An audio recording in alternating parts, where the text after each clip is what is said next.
Look at those whiny Westerners. This is what I keep hearing when I'm on the. Excuse me, got a little frog in my throat. This is the term I keep hearing, and plus of many others, when it comes to the Japanese side of Twitter. If you don't know, I follow a lot of Japanese artists on Twitter. All my favorite mangakas, light novel creators, game makers, graphic designers. I follow a lot of them, and I just translate their tweets every time they make something, see what they're talking about. And of course, one I've personally been following a lot since day one was Ken Akamasu, which is one of my most favorite mangaka. And I keep saying this over and over again, but I have to say it again just in case to refresh. He is the creator of Negima, Love Hina, and of course, UQ Holder. And because of that, he's been very close with the government, talking about worrying about the freedoms of creation in Japan, knowing the mass censorship that's going on here and also in China. But I'm not really here to talk about that. I'm here to talk about the irony of Twitter. Any form of Twitter, actually. It's amazing how there's tons of social media platforms out there. There's YouTube, Facebook, and Instagram, and I'm not sure if anyone uses Snapchat or not. But people use these things, and sometimes they state their opinions and want their voices to be heard. But of all these things, for some reason, every company, celebrity, and other power, corporation, decide to give power to Twitter, of all people. I read articles where people are saying that fans should not have the power to control what happens to a product. You can agree or disagree with this, but how come when it's always the fans that gets downplayed on every time we try to get what we want because we are willing to pay for it? Where it goes to the other side, where all they do is complain, most of the time they don't even buy the product, but at the same time, always get listened to every time. Isn't that interesting how we're shut down, but yet the true whiners, the ones who don't even support the product, gets lifted up every single time? And at the end of the day, all you really have to do is to ignore Twitter. They are a small majority, but they're just very loud.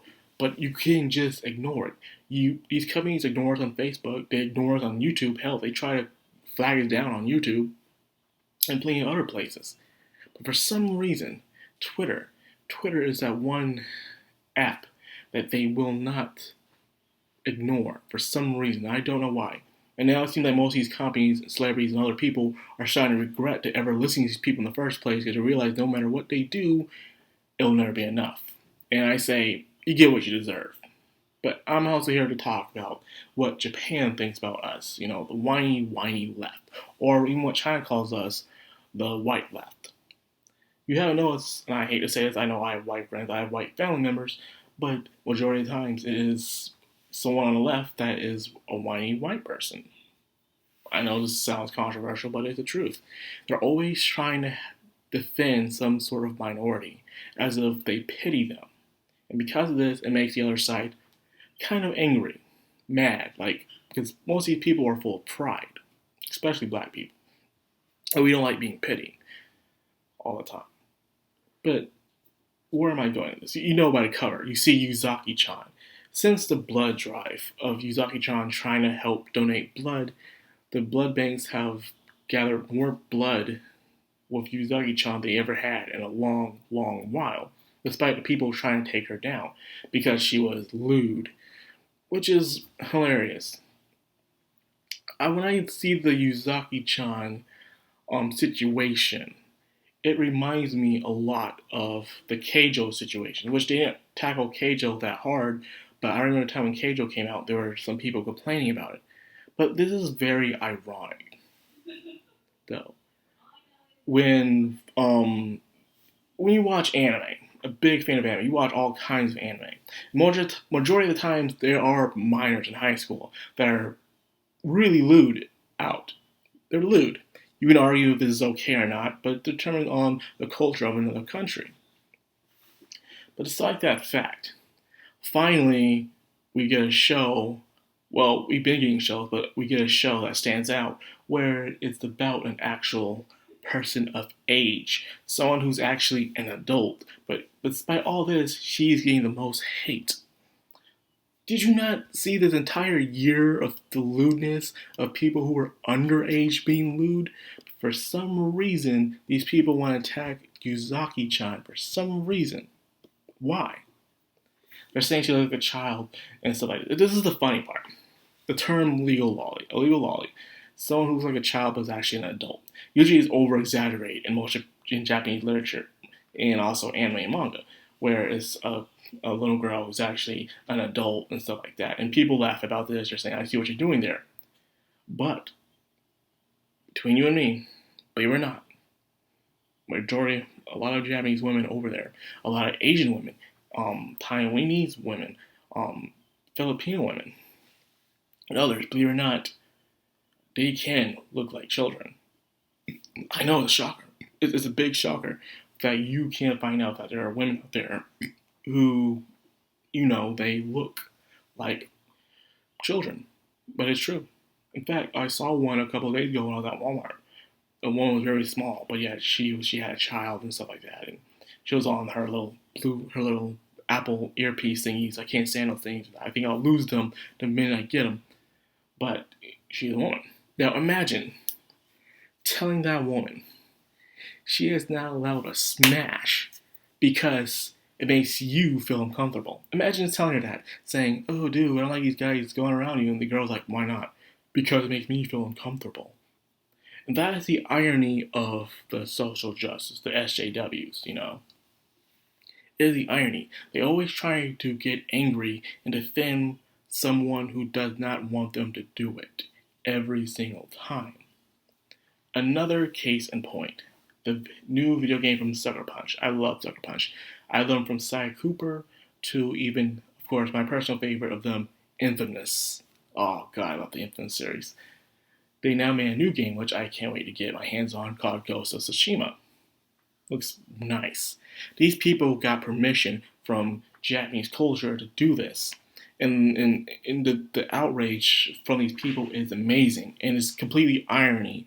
And it explains that they don't care about the Japanese culture. They only care about their own self-righteousness. These people have been seen throughout time as Puritans, or other kind of cult where they believe that their way is the only right way, and they'll tear down anybody else who disagrees with them. That's exactly who these people are. And point in case is how the Japanese people love the game. They're giving it high scores. They love it, but they're saying Americans are not allowed to make a Japanese culture video game, a culture that's nothing to do with them. Do you know how ignorant this is? This is something that they would say back in the day, where they would be like, we don't want to know that culture here, stuff like that, but it's in reverse. Instead of them not wanting to do it because they hate it, or they think they're better than it, they want to get rid of it because they want you doing it. This is ridiculous. We're supposed to be a molding pot of different cultures and religions and coming together for us understanding our cultures. And if we love and appreciate that culture, we should have the right to also to educate people on it, to show people it. That's how it is. There's people who actually get hired in these kind of expertise to do that kind of thing. But to tell them that they can't do that culture because they're not that certain race, in a way, is its own form of racism. It is mind-boggling how dumb these people are. They're saying, so we're not allowed to use other characters. For instance, voice actors are only allowed to play the role of their certain character that's their race. It is acting. It's ridiculous. For instance, did you know in Japan, there are all kinds of anime out there that are based off of Western culture? There is Bakuno. One of my most favorite anime of all time is based off of Western culture. There's Michigo and Hanshin. I think they're Brazil, South American. I can't remember, but it's Michigo and Hanshin. They're not Japanese, but yet they make the thing. There's Princess Principal. That stays in England, in the UK. But yet, they make it because it's appreciation of the culture itself. They want to write a story about that. A lot of isekais have when the characters go to a Western-style civilization. When you tell us that we're not allowed to do something based off another culture because we're not that culture, it's ridiculous because they'll look at you and say, no, We would love for you to spread our culture. And it's so, like I keep saying the word ironic, but it's ironic how these people just don't get it. You know, all they do is complain to the point where the Japanese people see this as majority of us. They know it's not all of us. They know that, because they actually think. They don't group people unlike sorry that we do, unfortunately, which is sad. But what I do like is how they understand, how they fight back, how they will not bow down to the angry Twitter mob. Some have here and there, but majority of them will not do it, especially the independent mangakas. They refuse to do it. Another, a very big popular video game here in America that's made by Japan, that based off Western civilization. Resident Evil. Resident Evil is based off of Western civilization, but yet it is made by Japan. Capcom. Are you saying they're not allowed to make the Resident Evil series no more? Can they not make the Resident Evil series? They can't do that? How about Dark Souls, on Bloodborne? These are all based off Western culture, but yet they make these games and they love them. So if they can do it, how come we can't do it? I don't know. I know it's some form of white guilt. Most of the times it is, where these people feel like that they have to purge themselves of the wickedness that's not really there, but they're just looking for some sort of evil that does not exist within them. And it's just sad that they just do this to themselves, You gotta learn to forgive yourself and move on, for crying out loud. Whatever happened in the past has nothing to do with you. All you can do is just be a better person. Why be a better person? Being nice. That's all you really can do. Help out if you feel like it, but that's it. But you tearing something down doesn't help anything. I don't see how these people see themselves as heroes and all they do is tear something down. You never see people build anything up. And when they do build something up, it's based on something that's already been built up for years and they just claim it's theirs. That's all they ever do. And it's ridiculous, the amount of little work they put into this. Wow, this video is longer than I expected to be, but it's just ridiculous. And in Japanese Twitter feels like it's annoying. They're really annoying. And most of these people who complain are most of the times are on the west side of America. California and all that stuff, LA and all those people who have this strange ideology and they want everyone in America and probably the world to submit to it while saying culture appropriation, which is ironic on these people. So when a Japanese person does speak out saying how they appreciate Ghost of Tsushima and stuff or trying to explain it to them, you know what happens to them? They get yelled at. They get called names. And I'm like, I thought you people were for these guys. I thought you were for a culture appropriation. But it is not. It proves that they're mostly for their own self-righteousness. That's all it is. It's self-righteousness. And it's sad. Now, I'm just glad I live in the east side of America and don't gotta deal with this stuff, man. I know Eastern people, we don't care about this woke shit. But anyway, that's all I got for this video. It's been long enough. I just want to get this out of there because there's nothing else I feel like talking about right now. But I'll do a must watch or must read tomorrow. We'll see. So anyways, if you like this video and you enjoy what I do, like, comment, subscribe, and of course, hit that bell icon. This has been Madcrownxox on Madman, signing out.